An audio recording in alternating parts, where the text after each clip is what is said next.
اللهم أمطر على قبور من اشتقنا إليهم وروهم برحمتك.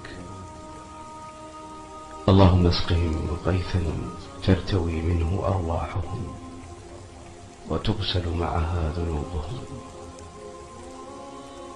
يا رب اغفر لأرواح تراها ولا نراها، ضمها تراب القبر فاشتقنا لها وهي عندك.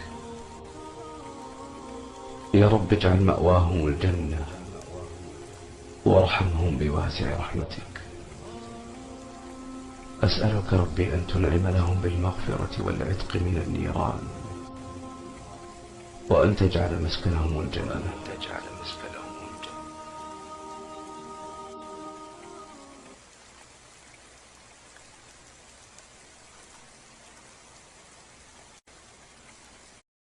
Likey